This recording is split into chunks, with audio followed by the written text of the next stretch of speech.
નમસ્કાર, આપ જોઈ રહ્યા છો લોકમંચ અને વાત કરીએ તો તહેવારોની મોસમ ચાલી રહી છે. આમ તો શ્રાવણ મહિનો ચાલી રહ્યો છે અને હવે એમ કહેવાય છે કે 1 by 1 ફેસ્ટિવલ આવેલે ત્યારબાદ દિવાળી આવતી હોય છે, પરંતુ ક્યાંક મોંઘવારી પણ લોકોને નડી રહી છે. જે પ્રમાણે ખાદ્ય તેલના ભાવતાલ વધી રહ્યા છે એને લઈને મોંઘવારીને તો લોકોનું કહેવું છે કે એક સમય ચલો પહોંચી વળીએ, પરંતુ જે ખાદ્ય ચીજો છે તમારી થાળી કેટલી સુરક્ષિત છે આ એક બહુ મોટો સવાલ છે. પૈસા ચૂકવવા છતાં પણ તમને પ્યોર વસ્તુ નથી મળતી, કારણ કે રાજ્યની વાત કરીએ તો ગુજરાતમાં ભેળસેળનું એક ચોક્કસ નેટવર્ક, બહુ જ ખતરનાક નેટવર્ક ચાલી રહ્યું છે. તમે જુઓ કે દૂધથી લઈ દવા સુધી બધું જ નકલી મળે છે.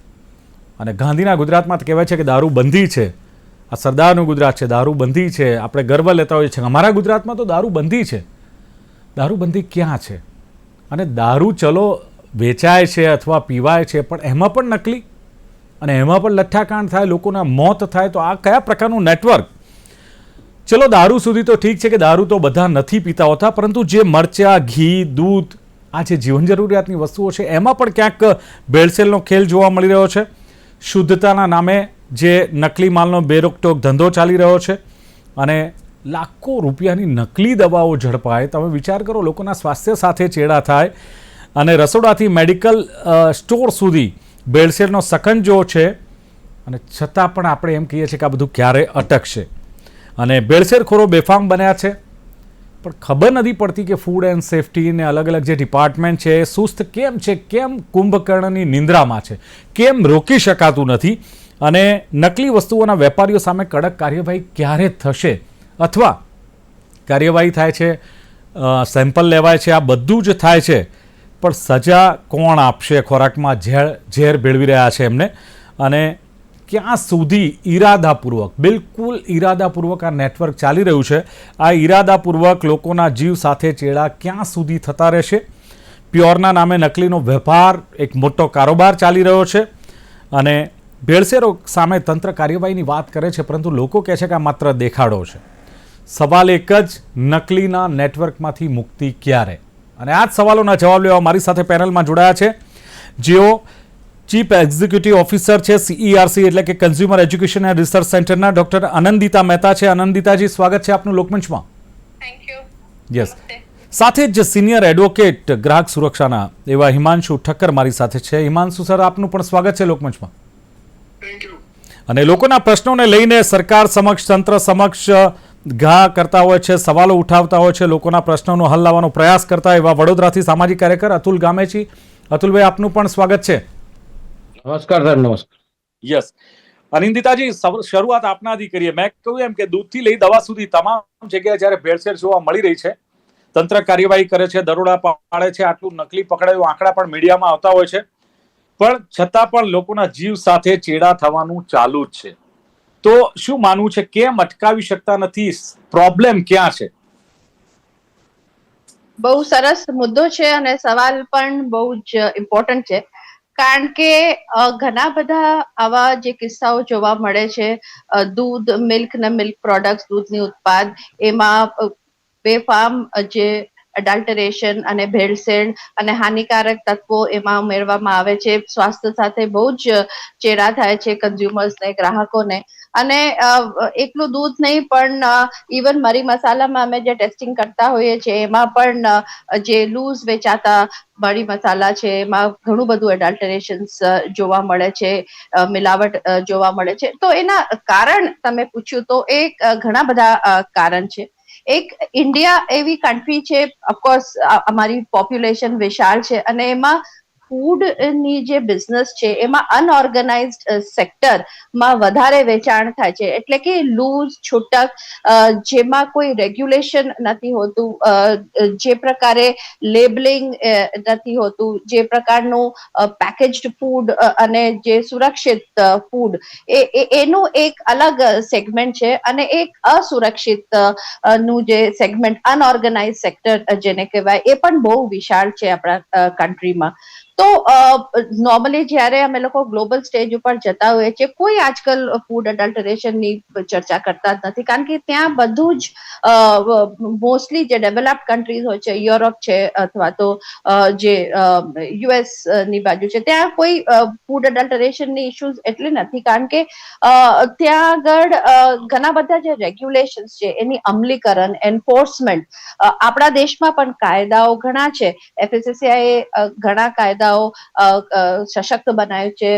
જે કન્ઝ્યુમર પ્રોટેક્શન એક્ટ જે નવું આવ્યું છે 2019માં, તો એમાં પણ ઘણા બધા કાયદાઓ એવા મિસલીડિંગ એડવર્ટાઇઝમેન્ટ ઉપર અથવા તો ફૂડ ની રેગ્યુલેશન ઉપર જે FSSAI ના કાયદા છે, ઘણા બધા કાયદાઓ અને કડક કાયદાઓ છે, પણ એની અમલીકરણ, એની એન્ફોર્સમેન્ટ કરવાનું બહુ અઘરું થાય છે આપણા કન્ટ્રીઝમાં. એના પણ ઘણા બધા કારણ છે. FDCA અને AMC એ બંને જે ડિપાર્ટમેન્ટ્સ છે એ અમલીકરણ માટે એ લોકો રેસ્પોન્સિબલ હોય છે. તો FDCA માં ફૂડ સેફ્ટી ઓફિસર્સ જે દરેક ડિસ્ટ્રિક્ટમાં અમુક હોવા જોઈએ, એ નથી, એના ઓછા છે, અને એટલા માટે વારંવાર સેમ્પલ લેવાનું, દરોડા પાડવાનું અને આ બધી જે પ્રક્રિયા છે, જે ચેકિંગ અને લાયસન્સ જે ને આપવાનું હોય, એ લાયસન્સ બરાબર એ લોકો યુટિલાઇઝ થાય છે કે નહીં, એ બધી જે પ્રમાણમાં થવું જોઈએ એ થતું નથી. આ જે બધા જે રેગ્યુલેશન્સ છે એની ઇમ્પ્લિમેન્ટેશન ક્યાંક નથી. ફોર એક્ઝામ્પલ, હું તમને કહેવા માંગીશ કે હમણાં ઘણા ટાઈમથી, ઇનફેક્ટ 2 વર્ષ ઉપર થઈ ગયું, જે પેકેજ્ડ જ્યુસીસ છે એમાં એવી નિયમ લાવવામાં આવ્યું છે કે એમાં નેચરલ 100% શુદ્ધ એવું લખવાનું વર્જિત છે, અને પણ એની જે અમલીકરણ થવા જોઈએ એ નથી થયું. ફોર એક્ઝામ્પલ, જવાબદારી કોની રહેશે? અને આની રિસ્પોન્સિબિલિટી કોની? કેમ અમલ નથી થતો? જો બધા જ આ રીતે હાથ ધોઈ નાખશે કે ભાઈ અમલ નથી થતો, ઇમ્પ્લિમેન્ટેશન નથી થતું, તો આનો રિસ્પોન્સિબિલિટી કોની? તો પછી કોણ આની જવાબદારી લેશે? તો એમાં એવું છે કે જે અમલીકરણ થાય એના માટે થોડા ઘણા ઇન્ડસ્ટ્રી પણ રિસ્પોન્સિબલ છે. તમને એક ઉદાહરણ આપું કે ઇવન સુપ્રીમ કોર્ટે ફ્રન્ટ ઓફ પેક લેબલિંગ માટેની જે નિર્દેશ આપી હતી, પણ ઇન્ડસ્ટ્રીએ ટાઈમ માંગ્યો. જેમ મેં કીધું કે આજે નેચરલ જ્યુસીસની જે રેગ્યુલેશન્સ છે કે તો આ જે ટાઈમ ની જે બાબત છે, ઇન્ડસ્ટ્રી લોબી બહુ સ્ટ્રોંગ હોય છે, એટલે એ પણ એક મુદ્દો છે.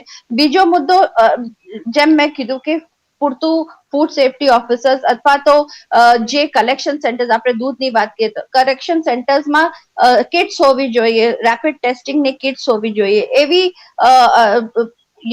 ઇન્ફ્રાસ્ટ્રક્ચર જે ઇશ્યુઝ છે એ નથી.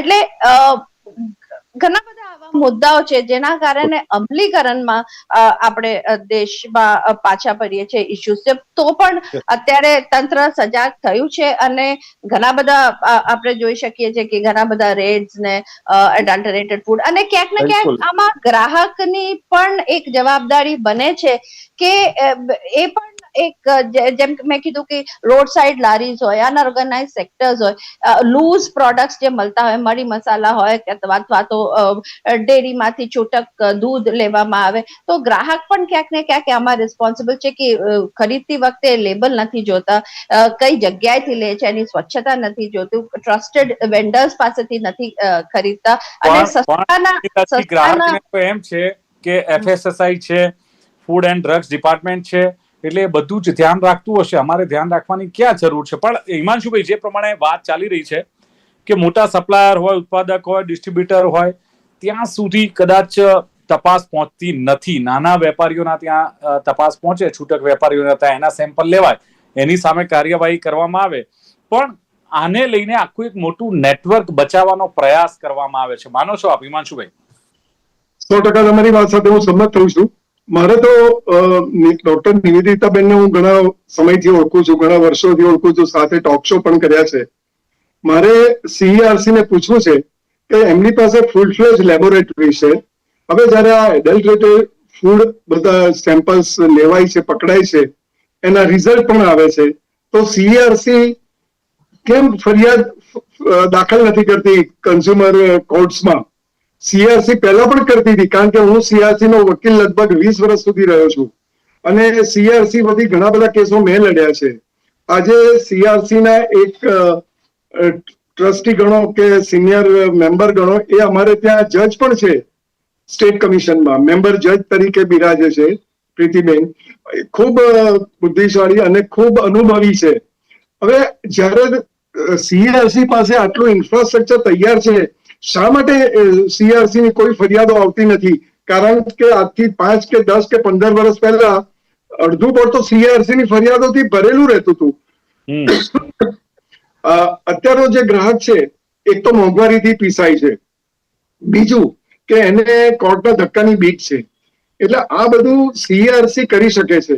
બીજી ઘણી બધી હવે હિમાંશુભાઈ સવાલ એ આવે છે કે સીઆરસી પહેલા તમે કહ્યું કે અડધું બોર્ડ સીઆરસી ની કમ્પ્લેન થી ફરિયાદોથી ભરેલું હતું, હવે કેમ નથી? શું છે? ક્યાંક લૂઝ થઈ રહ્યું છે? ક્યાંક સીઆરસી ઇમ્પ્લિમેન્ટેશન એજન્સી નથી. અમારી પાસે એવી સત્તા નથી કે અમે કોઈ પણ આ રીતની પેનલ્ટી પ્રોવિઝન્સ ને ઇમ્પ્લિમેન્ટ કરી શકીએ. અમે માત્ર ગ્રાહકની અવાજ, ગ્રાહકની ફરિયાદ કમિશન સુધી પહોંચાડી શકીએ, એટલું જ આપણી પાસે સત્તા છે. અને અમે લોકો હજી પણ ફૂડ ટેસ્ટિંગ કરીએ છીએ અને ગ્રાહકના અવેરનેસ માટે એની જે રિપોર્ટ્સ છે એ પબ્લિશ થાય છે અને ન્યૂઝપેપર્સમાં આવે છે. જી હિમાંશુભાઈ, એમણે કહ્યું કે અમારે ફરિયાદ કરવાની સત્તા નથી, અમે તો જે કોઈ કમ્પ્લેન એ ઉપર. હું એમની વાત સાથે જરા પણ સંમત નથી થતો. સીઆરસી ના આજે પણ 2-3 કેસો પેન્ડિંગ છે કોર્ટમાં. પણ સવાલ એટલો જ છે કે જો સરકાર જાગતી ના હોય, કે સરકારનું તંત્ર, ફૂડ એડલ્ટ્રેશન ડિપાર્ટમેન્ટ કે જે પણ ડિપાર્ટમેન્ટ છે, જો એ કાર્યક્રમ ફરિયાદ ફાઇલ ના કરતી હોય, લેબોરેટરીના ટેસ્ટિંગ ખાલી જાહેર કરતી હોય, એનાથી સફિશિયન્ટ નથી થતું. સરકારની પણ એ જો ઈચ્છા હોય, એમની મનસા હોય તો ત્યાં કાશ્મીરમાં જે શૂટઆઉટ થયું હતું એનો 1 મહિનામાં તો પાકિસ્તાને જવાબ આપી દીધો. જો આટલું મોટું કામ કરી શકતા હોય તો ફૂડ એડલ્ટ્રેશન તો એમના માટે સીધી વાત છે કે તરત ટેસ્ટિંગનો જે રિપોર્ટ આવે એમાં સાબિત શું કરવાનું છે કે એ સબસ્ટાન્ડર્ડ મટીરિયલ વાપરવામાં આવ્યું છે, તો એ તરત લેબોરેટરીના ટેકનિકલ રિપોર્ટ પ્રમાણે પ્રમાણિત થાય છે. તો એમાં સાબિત શું કરવાનું છે? એટલે જો સરકારની ઈચ્છા હોય તો આ ચોક્કસ થઈ શકે. સરકારનું કોઈ એવું ધારાધોરણ જો નક્કી કર્યું હોય કે તમારી પાસે આ રિઝલ્ટ આવ્યું છે, તો તમે એનો 10 દિવસમાં કે 1 વીકમાં ફરિયાદ ફાઇલ કરો. આજ દિન સુધી 1 મિનિટ પેનલ્ટી આપવાની કઈ સત્તા નથી અને સજાની જોગવાઈ આપવાની એ બધી તમને નથી કહેતો સજાની જોગવાઈની વાત. હું એમ કહું છું કે તમે ફરિયાદી તરીકે તો ફરિયાદ દાખલ કરો. ફરિયાદી દાખલ થાય છે. તમારા સીઆરસી નો આજે પણ હું એડવોકેટ છું અને હું ઘણી ફરિયાદો સીઆરસી વતી લડેલો છું. એ મારી પાસે પ્રૂફ પણ છે. તમે ફરિયાદ તમારા વતી દાખલ કરો છો. આ ભૂતકાળ છે, તમે ત્યાં કદાચ આવ્યા હશો, એ વખતે એનો ઇતિહાસ તપાસો તો સીઆરસી ની આજે પણ તમારા એડવોકેટ આવીને ફરિયાદો ચલાવે છે. File by CRC, complainant number 1, complainant number 2, જે એમનો ફરિયાદી હોય એ. અમારું આ જ કામ છે કે અમે લોકો જે કન્ઝ્યુમર્સની, ગ્રાહકોની અવાજ કોર્ટ સુધી લઈ જઈ શકીએ છીએ, પણ અમારી પાસે એવી સત્તા નથી કે અમે લોકો એમને પેનલ્ટી આપી શકીએ. તમે પેનલ્ટી આપવાની વાત નથી કરતો, કોર્ટ પેનલ્ટી આપશે, પણ તમે ફરિયાદ તો લઈ જાઓ. તમે ફરિયાદ શું કામ નથી લઈ જતા? કારણ કે ગ્રાહક અમારી પાસે આવે છે અને અત્યારે અમારે 4 સ્ટેપ મીડિયેશન પ્રોસિજર્સ છે. મીડિયેશનમાં જ 80% અમારી ફરિયાદો થઈ જતી હોય છે સોલ્વ, પણ જે 10% સોલ્વ નથી થતી એ 3 કમિશનમાં જાય છે. આજ સુધી પણ જાય છે, પણ ગ્રાહક અમારી પાસે ફૂડની કમ્પ્લેન લઈને નથી આવતા, કારણ કે એ લોકો હોતી હે ચલતી હે એટીટ્યુડ હોય છે ગ્રાહકોની કે 5 રૂપિયાને ફૂડ માટે કે 50 રૂપિયાને ફૂડ માટે કોણ ગ્રાહક સુરક્ષા પાસે જાય? જ્યાં સુધી ગ્રાહક અમારી પાસે ના આવે, જ્યાં સુધી એટલી જાગૃતિ ના આવે ગ્રાહકો પાસે, ત્યાં સુધી આપ ઇનિશિયેટ ના લઈ શકો કે તમે ચોક્કસ 100 મોટો કરી શકે ફરિયાદ. તમે એ જે ગવર્મેન્ટના જે રિપોર્ટ છે એ રિપોર્ટના આધારે consumer education and research society, ગુજરાતની નહીં, આપણા ભારતની એક બહુ મોટી સંસ્થા છે જેમાં ડોક્ટર આનંદિતાબેન બહુ સક્રિય છે અને એ ટેકનિકલ છે. હવે એમને ખાલી એટલું જ છે કે લો ડિપાર્ટમેન્ટને એ એમનો જે ફાઇન્ડિંગ્સ છે એ મોકલી આપે. લો ડિપાર્ટમેન્ટને કામ કરવા દો CERC ના. એમને ફરિયાદ કરવી. અમારા જે ફાઇન્ડિંગ્સ છે એ FDCA સાથે, MC સાથે, અને જ્યારે પણ અમારા જે ગ્રાહક ફરિયાદ કરે છે અને જે સોલ્વ ના થતું હોય એવી ફરિયાદ હોય તો અમે ચોક્કસ હજી પણ ફાઇલ કરીએ છીએ ડિસ્ટ્રિક્ટ અને નેશનલમાં. ફરિયાદ સોલ્વ કેવી રીતે કરો છો તમે? ફોરમ એ તો આઈ થિંક હિમાંશુભાઈ will be a better person to answer, કારણ કે એ લોયર છે અને એ કોર્ટમાં જ્યારે ફરિયાદ જાય છે આપીએ છીએ. આપે કહ્યું કે ફરિયાદ સોલ્વ ના થાય એ જ અમે લીગલ ડિપાર્ટમેન્ટને આપીએ છીએ. તો ફરિયાદ થિયેટરથી સોલ્વ કરો છો, કેવી રીતે કરો છો સોલ્વ? ફરિયાદનું પહેલું ચરણ હોય છે કે હેલ્પલાઇનમાં ગ્રાહકો ફરિયાદ કરે છે. પછી એ ફરિયાદ મીડિયેશન માં લેવામાં આવે છે. મીડિયેશન એટલે કે બંને પાર્ટીને આમને સામે બેસાડી અને સોલ્વ કરવાની કોશિશ કરતા હોઈએ છીએ, અને એમાં જ 80% ઓફ ધ ફરિયાદ એ સોલ્વ થઈ જતું છે. અને એના પછી જે 10 કે 20% ફરિયાદ જે સોલ્વ નથી થતી હોતી એને અમે ગ્રાહક વતી આ જે ફોરમ્સમાં દાખલ કરવામાં આવે છે. તમને શું લાગે છે? અને બીજું આપની પાસે આવું કાર્યકર છે, અતુલભાઈ, આપને શું લાગે છે કે જે પ્રમાણે કાર્યવાહી થાય છે, ટેસ્ટિંગના સેમ્પલ લેવાય છે, એનું પરિણામ આવતા તો બધો માલ વેચાઈ પણ જાય છે, સામાન્ય જનતા આનો ભોગ બને, આની પાછળનું કારણ તમે શું માનો છો અતુલભાઈ? પહેલી વસ્તુ કે જે તાલી પડે છે એ બે હાથથી તાલી પડે છે. એટલે કે જે પણ આ ફૂડ પોઈઝનિંગના અધિકારીઓ છે અને જેના પર કેસ થતા હોય, આ બધા એક મિલીજુલી સરકાર ચાલતી હોય છે. કેમ કે એમને દુકાનો ચલાવવાની છે, એમને પોતાની શોપ ચલાવવાની છે, ને અધિકારીઓને કમાવાનું હોય છે. પગાર તો લેવાનો, પણ બીજું પણ એમને કમાવાનું હોય છે. એ લોકો દરોડા પાડે છે. દરોડા પાડ્યા પછી પોલીસ જે પણ કેસ થાય છે બધું થાય છે, પરંતુ વર્ષ પછી કશું એમાં નિકાલ નહીં થતો. કોઈને આજીવન સજા નથી થતી, કોઈને જેલ થતી નથી, અને રિપોર્ટ પણ એકદમ નીલ આવે છે. એટલે ક્યાંક અધિકારીઓની જે જવાબદારી હોય છે, જવાબદારી નિભાવતા નથી, ખાલી દેખાવો કરવા પૂરતું જ કરતા હોય છે. જો અધિકારી જવાબદારી સમજીને કામ કરતા હોય તો ફૂડ પોઈઝનિંગના પણ કેસો બનતા હોય છે. લીવર, કિડની, બ્લડ કેન્સર, બાળકોના વિકાસની ખામીઓ, આવા કેટલા બધા કેસો થાય છે. પરંતુ જે રીતના પોતાનો સ્વાર્થ અધિકારીઓ પોતે નિભાવતા હોય છે કે મારો સ્વાર્થ શું, અને એમને પણ જો બધી રીતે દુકાનો ચલાવવાની એમ બંધ કરવાની હતી. એટલે જ્યાં સુધી મિલીભગત છે, મિલીભગતથી આ બધું ચાલતું હોય છે. મિલીભગતના કારણે જનતાને ને ગ્રાહકને ભોગવવાનું હોય છે. મેડમ હમણાં કહે છે કે 80% કેસ અમે એકબીજાને સામે બેસાડીને કે સોલ્વ કરે છે. સોલ્વ કરવાને ક્યાં છે? જો એ જવાબદાર હોય તો એની પર કેસ જ કરવો જોઈએ.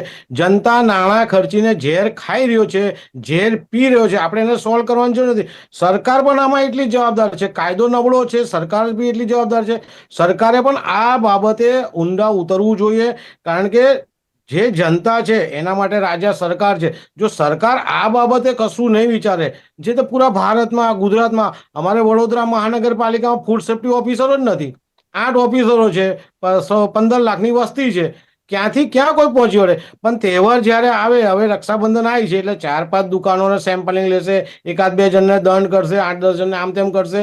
એટલે તહેવાર આવે ત્યારે ફૂડ ઇન્સ્પેક્ટરો નીકળી પડતા હોય છે. આમાં ગ્રાહકની સીધી જવાબદારી હોતી નથી. ગ્રાહક પાસે ટાઈમ જ નથી. અત્યારે મોંઘવારી, એક બિચારો ગાંડો થઈને બધું ખરીદીને આપી દે છે. એક લોકોને પેંડા લાવ, બરફી લાવ લઈને આપી. એટલે ગ્રાહકની જવાબ, બિચારો એ તો એવું સમજે છે કે આ દુકાનદાર સારા છે, અહીંયા સેમ્પલિંગ થઈ ગયું હશે. પરંતુ ક્યાંક ને ક્યાંક જે પણ આરોગ્ય વિભાગ છે કે ફૂડ સેફ્ટી ઇન્સ્પેક્ટરો છે, એમને અહીંયા લાલિયાવાડી ચલાવી ના જોઈએ. અને જે પણ લેતી દેતી થતી હોય, લેતી દેતી મેન જ છે એમાં, લેતી દેતીના કારણે જનતાને ભોગવવું પડે છે. પાણી પણ હવે તો મળતું થઈ ગયું છે, કાર્બોહાઈડ્રેટ મળે છે. આ લોકોને આજીવન સજા, આજીવન જેલની સજા ના કરો ત્યાં સુધી આ જળમૂળથી બંધ નહીં થાય. કારણ કે કેસો થાય છે પણ કોઈ નિરાકરણ નથી થતું. એક મિનિટ હું અહીંયા એક ખુલાસો કરવા માંગુ છું કે આજે મીડિયેશન ની મેં વાત કરી એ ફૂડ માટેની મીડિયેશન નથી, કારણ કે અમારી પાસે ફૂડ રિલેટેડ કોઈ પણ શિકાયત, કોઈ પણ કમ્પ્લેન્સ આવતી જ નથી. મેનલી ટીવી નથી ચાલતું, ટીવી ખરીદ્યું હતું અથવા તો હેલ્થ ઇન્સ્યોરન્સ ની હોય છે જ્યારે ઇન્સ્યોરન્સ ના પૈસા નથી મળતા, આ રીતનું કમ્પ્લેન્સ હોય છે અને એ મીડિયેશન થી સોલ્વ થાય છે.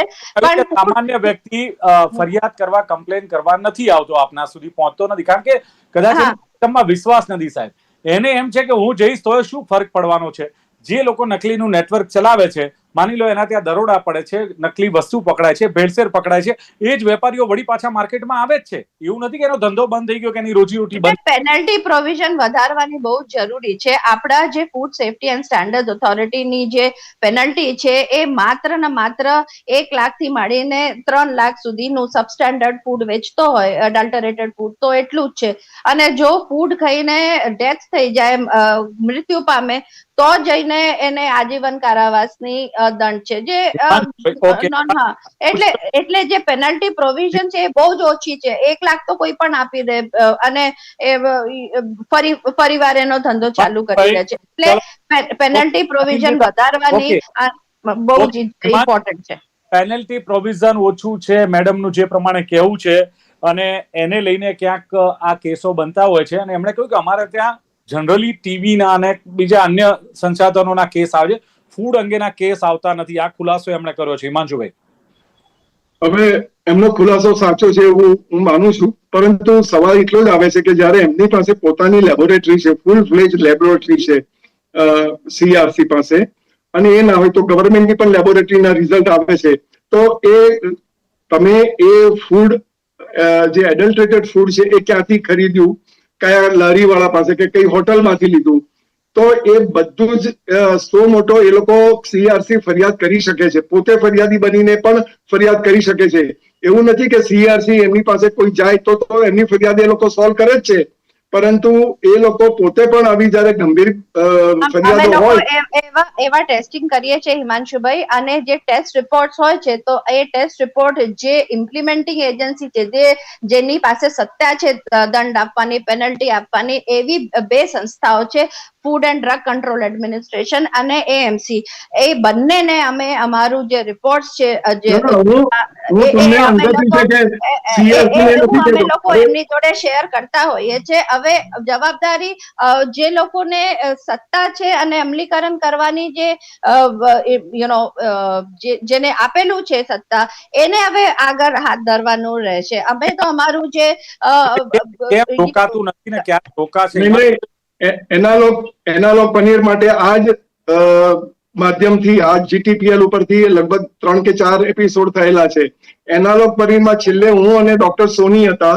ડોક્ટર સોનીએ કહ્યું કે એનાલોગ પનીર જે છે એમાં પામ ઓઇલ અને ચરબી વપરાય છે, ફેટ. હવે એ જો તમે પનીરનો ચોસલો દબાવો તો એ તૂટતો નથી, દબાઈ જાય છે. એટલે ડાયજેસ્ટિવ સિસ્ટમ તમારી ખરાબ કરે છે, નર્વ સિસ્ટમ ખરાબ કરે છે, એ બધું સાબિત થયું છે. મહારાષ્ટ્ર સરકારે મુંબઈમાં એનાલોગ પનીર ઉપર બેન મૂક્યો. એ પછી 1 વીક પછી, 1 મિનિટ સાંભળી લો બેન, એ પછી 1 વીક પછી આપણી ગુજરાત સરકારે બેન મૂક્યો. તો જ્યારે ગુજરાત સરકારે આ એનાલોગ પનીરનો જે કૌભાંડ છે એ ઉજાગર કર્યું હતું, તો ગુજરાત સરકાર કેમ લીડ લઈને એનાલોગ પનીરના ઉપર સ્ટે પહેલા ના મૂક્યો? એના પરિવહન ઉપર સ્ટે મૂકી દીધો, એના વેચાણ ઉપર મૂક્યો, પણ એની પહેલ મુંબઈ મહારાષ્ટ્ર સરકારે કરી. એ પછી ઝારખંડમાં થયું અને પછી ગુજરાતમાં થયું. તો તમારે જયારે આટલું બધું ડિલે થાય છે ત્યારે એ સાથે માનવ જાત સાથેના ચેડા કેટલા બધા થાય. આ ગંભીર ગુનો છે. હવે CRC હું વાત કરું તો CRC પોતે પણ ફરિયાદી બની શકે છે, એવું એમની પાસે પ્રોવિઝન છે. ઓકે હિમાંશુભાઈ, એટલે અતુલભાઈ, હવે સવાલ મારો જે મેઇન છે, નકલીના નેટવર્કથી મુક્તિ જનતાને મળશે, ક્યારે મળશે, કેટલી અપેક્ષા છે એક સામાજિક કાર્યકર તરીકે? શું માનવું છે આપનું? આ બંને પેનલિસ્ટો સાંભળ્યા. જે રીતના નકલીની બોલબાલા છે, આ નકલીની બોલબાલા જ્યાં સુધી સરકાર નહીં જાગે ત્યાં સુધી કશું જ થવાનું નથી. ને સરકાર જાગશે તો કાયદાની છટકબારીઓ એવી છે કે આ લોકો છટકી જશે. એટલે જનતાને તો જે દૂધ છે, પનીર છે, મસાલા છે, ફળો છે, આના અધિકારીઓ પણ નકલી છે, દવા પણ નકલી છે. એટલે જ્યાં સુધી રાજ્ય સરકાર જાગે નહીં, કેન્દ્ર સરકાર જાગે નહીં, આના પર કડક કાયદા લાવે નહીં, ત્યાં સુધી જનતાએ તો થાળીમાં ઝેર જ ખાવાનું છે, ઝેર જ પીવાનું છે. એટલે જનતા જાગે છે, પરંતુ જે રીતના અધિકારીઓ નહીં જાગે, અધિકારો જો લેતી દેતી બંધ નહીં કરે, તો જનતાએ તો ઝેર જ ખાવાનું છે. અને સૌથી મોટો રાજ્ય સરકારને કાયદો લાવવો પડશે, રાજ્ય સરકાર પર પગલાં લેવા પડશે. તમને અપેક્ષા મિલી ભગત જે ચાલી રહી છે, મિલી ભગત દૂર કરવી પડશે. મિલી ભગતના કારણે હું વડોદરા શહેરની જ વાત કરું, જે ફૂડ સેફ્ટી ઓફિસરો જ ઓછા છે, તો વડોદરા શહેરમાં ક્યાં પહોંચી વળવાના છે? બસ તહેવાર આવે એટલે ખાલી શોબાજી કરીને બંધ કરવાનું. એટલે રાજ્ય સરકારે જાગવું પડશે, ફૂડ સેફ્ટીના અધિકારીઓ એ પણ વધારવા પડશે, કાયદામાં સુધારો લાવવો પડશે, અને આજીવન કારાવાસ થાય એવા પણ કાયદા લાવવા પડશે. કારણ કે આ તો જનતાના જીવ સાથે જોખમ ખેલાયેલું છે, નાનો આવનાર બાળક સાથે પણ જોખમ ખેલાયેલું છે. એટલે સરકારે કાયદાને બદલવા પડશે, નવા કાયદા લાવીને આજીવન કારાવાસ તાત્કાલિક જેવું થાય એવું કરવું પડશે. એટલે જે પ્રમાણે વાત થઈ રહી છે કે ભાઈ નકલી નેટવર્કથી મુક્તિ ક્યારે, આનંદિતાજીએ જે પ્રમાણે કહ્યું કે ચોક્કસ ચેડા થાય છે, દૂધ નહીં પણ મરી મસાલામાં પણ ભેળસેળ ક્યાંક જોવા મળે છે, મિલાવટ થાય છે અને પોપ્યુલેશન વધ્યું છે. બીજું એમનું કહેવું છે કે છૂટક જે વેચાણ થઈ રહ્યું છે, લૂઝ વેચાણ, એમાં વધારે ક્યાંક મિક્સિંગ જોવા મળે છે, લેબલિંગ નથી હોતું, ને લેબલિંગ ના હોય તો સુરક્ષિત નથી હોતું. અને ખાસ એમણે કહ્યું કે કાયદા ઘણા છે, FSSAI ની પણ વાત કરી કે એમાં પણ કડક કાયદા છે, પણ અમલીકરણ અઘરું છે એવું આનંદિતાજીનું કહેવું છે. ફૂડ એન્ડ સેફ્ટી ઇન્સ્પેક્ટર જે પોપ્યુલેશન પ્રમાણે હોવા જોઈએ એ પણ નથી. વારંવાર દરોડા પડાય છે, સેમ્પલ લેવાય છે, લાયસન્સ ચકાસવાનું હોય છે. આ બધું કરવું આટલા સ્ટાફમાં બહુ જ મુશ્કેલ થતું હોય છે. ગ્રાહક કમ્પ્લેન લઈને નથી આવતા હોતા, હોતી એ ચલતી એ પ્રજા પણ માને છે, એને લઈને પણ રોકાતું નથી. હિમાંશુભાઈએ કહ્યું એમ CERC ને એમણે પૂછ્યું છે કે તમારી પાસે ફૂલ ફ્લેજ લેબોરેટરી છે, તો રિઝલ્ટ આવે છે, તો તમે ફરિયાદ કેમ નથી કરતા? તમારે સુઓ મોટો લેવી જોઈએ, તમારે ફરિયાદ કરવી જોઈએ. 10 વર્ષ 15 વર્ષ પહેલાની પણ હિમાંશુભાઈએ વાત કરી ત્યારે અમારું કે જે પ્રમાણે આખું એક ફરિયાદનું એક બોર્ડ હતું, એમાં અડધું 50% CERC એમાં કમ્પ્લેન કરતું હતું. અને સરકારનું તંત્ર જાગતું ન હોય અને સાથે જ ફરિયાદ ન કરે, ખાલી ટેસ્ટિંગ ને રિઝલ્ટ જ જો જાહેર કરવામાં આવશે, હિમાંશુભાઈનું કહેવું છે, તો આ રોકી નહીં શકાય. CERC એ સુઓ મોટો કરવું જોઈએ, ફરિયાદ પણ કરવી જોઈએ. અને અતુલભાઈએ કહ્યું એમ કે બે હાથે તાળી વાગે છે, અધિકારીઓને આ ભેળસેળ કરવા વાળા આ બંનેની મિલીભગત છે. દરોડા પાડે, કેસ થાય, બધું જ ખરું, પણ કેટલાને સજા થઈ, કેટલાને જેલ મોકલવામાં આવ્યા. એટલે જવાબદારી નિભાવવાની વાતો આવે છે, પણ કાયદો કાગળ પર છે. જ્યારે તહેવારો આવે છે ત્યારે સેમ્પલ લેવામાં આવે છે, રેડ પાડવામાં આવે છે. આ માત્ર અતુલભાઈનું કહેવું કે દેખાડો છે અને જનતા નાણાં ખર્ચીને ક્યાંક ઝેર ખાઈ રહ્યું છે. તમારી થાળીમાં ઝેર આવી રહ્યું છે. સરકાર છે, કાયદો પણ છે, આ બધું જ જવાબદાર છે. અને અતુલભાઈએ કહ્યું એમ કે જ્યાં સુધી તહેવારો આવે ને એક્ટિવ થાય, સેમ્પલ લેવામાં આવે, રિઝલ્ટ જાહેર કરવામાં આવે, આટલું પૂરતું નથી. સરકાર અને જે તે ડિપાર્ટમેન્ટ પણ કડક થવું જોઈએ. જીવ સાથે ચેડા તો ક્યારેય ચલાવી ન લેવાય. ચર્ચાનું સમાપન કરીએ છીએ અને ચર્ચામાં ભાગ લેવા બદલ કન્ઝ્યુમર એજ્યુકેશનના જે ડોક્ટર આનંદિતા મહેતા, હિમાંશુ ઠક્કર અને અતુલ ગામેજી ત્રણે જોડાયા. ખૂબ ખૂબ આભાર. Thank you very much. Thank you. દર્શક મિત્રો, આ હતી ચર્ચા નકલીના નેટવર્કમાંથી મુક્તિ ક્યારે. ફરી મળીશું એક નવી ચર્ચા સાથે. આપ જોતા રહો લોકમંચ. નમસ્કાર.